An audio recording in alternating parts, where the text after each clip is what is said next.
Hi, so here we've got a short video that's going to analyse Act 3, Scene 1 of Macbeth, and this is Banquo's short soliloquy. You will see the soliloquy here. I'm just going to read it out. So this is the first scene in Act 3, so he's on his own.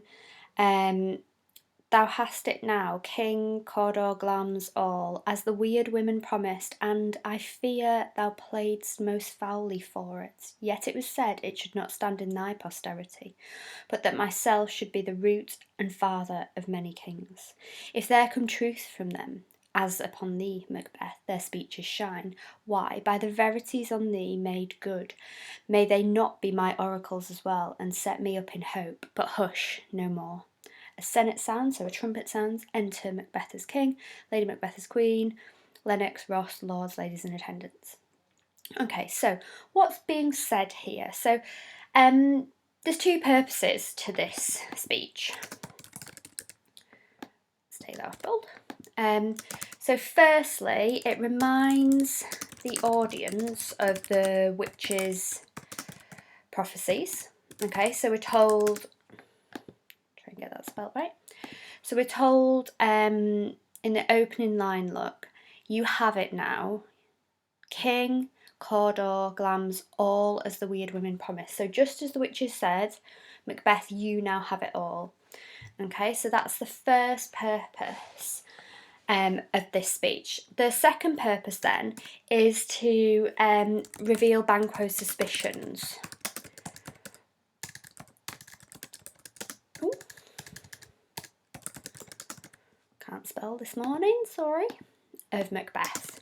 Okay, so he suspects Macbeth and he's perhaps threatened and alarmed by Macbeth, and we'll explore why that is and why that's important in a moment. But if we link, this does link back, if we think, to Act 2, Scene 1, where Banquo and Fleance are on their own and Banquo passes Fleance his sword. But then on arrival of Macbeth, he states, give me my sword. So we've already seen the friendship, the close friendship which we saw at the start in Act 1 of the two comrades, the two soldiers fighting together. They've already started to take their different paths, and actually that happens quite early on. That happens as soon as the witches are involved in Act 1, Scene 3. We see the reaction between Macbeth and Banquo is very, very different. Okay, so we've got the two purposes to this speech. As we've said, reminds the audience of the witches' prophecies and reveals Banquo's suspicions of Macbeth, that he's threatened, that he's alarmed. We've got to bear in mind that Banquo was once of an equal status to Macbeth, but no more. So remember, just before this, Act 2, Scene 4, doesn't happen on stage, but Macbeth has been crowned king. So we're going to have a look at what this speech is actually about then. So like I said, you have it now, King, Cawdor, Glamis, everything, as the witches promised. But I'm a bit concerned that you didn't do that fairly. It was said that it should stay in my family. So I was told that my sons would be king. So if the witches have told the truth about you, which I know they have because you were given your new titles and then you've become king, well, maybe it would happen for me. And then it ends with, oh, but shh, speak no more, because look who's about to enter. Okay, so there's a couple of interesting parts that we can have a look at in this speech, and I'm just going to highlight them now. So let's start with this one, look. Thou played most foully for it. So let's have a think about that word foully, that adverb. Who does it remind us of? Who uses that word foul earlier on? Well, it's mimicking the witches. And if we think about the use of the word foul, we talked about that earlier on. Think about the different definitions of foul. So here, there's a suggestion that Macbeth has tricked. Macbeth has played dirty to get the crown. Okay, so there's an awareness here from Banquo that Macbeth is not the rightful king, linking back to the chain of being and the divine right of kings. So what Macbeth has done here isn't right. So that's interesting, because if Banquo is aware, look, I fear, that verb fear is quite important. Okay, so he's scared. So if Banquo is scared, threatened, why doesn't he do anything? Why does he not speak to somebody, share his kind of worries? Well, why not? Because he's now beginning to think, look, as it says down here, oh, well, perhaps what the witches have said about me is going to become true. So we see the impact the witches have on another character here, on Banquo. So the next part that I just want us to pick up on is this, look. So let's highlight this. Yet it was said, it should not stand in thy posterity. So the witches said, it shouldn't stay in your family, but that I should be the root and father of many kings. So that metaphor of root is interesting. Okay, so Banquo is hoping here that the witch's predictions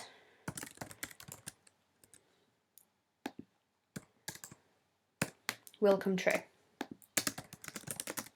So we see another character whose ambition has been, I suppose, spurred on. And if we think about this metaphor of the root, okay, so that myself should be the root, so he should be the starting point, yeah, of the future kings. And if we think about the idea of root, we've come across that before in A Christmas Carol, when Scrooge and Belle, we see that vignette of Scrooge and Belle breaking up in stave 2, and we talk there about the passion. Belle talks about the passion that has taken root. So if we think about, so don't be afraid to use your knowledge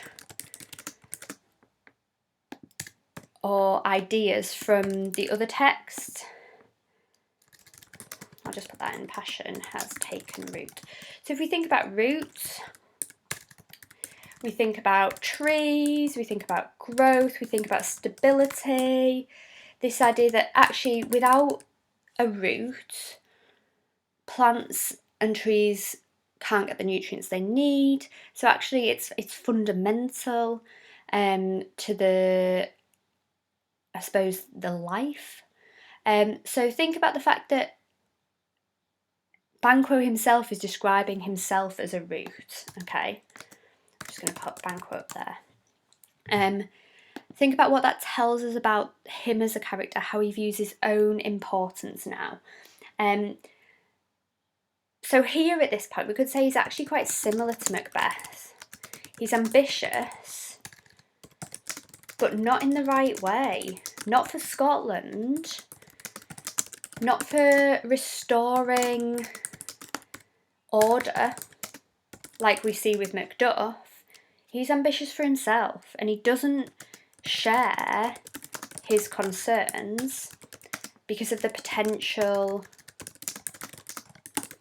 power his heirs will have. Remember the impact of Macbeth not having a child. So obviously he's king at the moment, but there's nobody for him to pass it on to, even if he was the rightful king. So the third part that I just want us to have a look at, is this part here. But hush no more. Okay, so Banquo is speaking to himself at this point. Remember, it's a soliloquy. So what does that tell us about his character? Okay, think about that, but think about the way he speaks to himself to tell himself to shut up. Okay, so Macbeth is about to enter. Okay, like I said, that's reminiscent, if I can spell reminiscent, of, I can't, of Act 2, Scene 1, where he's concerned. So why does he tell himself to be quiet? Perhaps a couple of reasons, okay? So 1, he's scared of Macbeth, yeah. 2, he wants to kind of consider his options for sharing his concerns, maybe. But also maybe he wants to protect Fleance.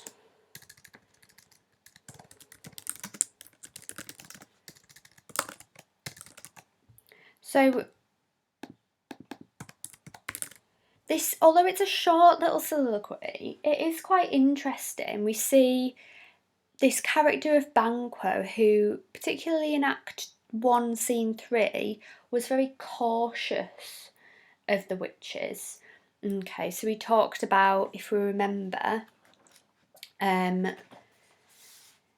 were such things here as we do speak about, or have we eaten on the insane root? So he was sceptical of the witches and the prophecies in Act 1, Scene 3. But by Act 3, Scene 1, he's less sceptical. And he's actually willing to believe that if it's come true for Macbeth, perhaps his prophecy will come true as well. So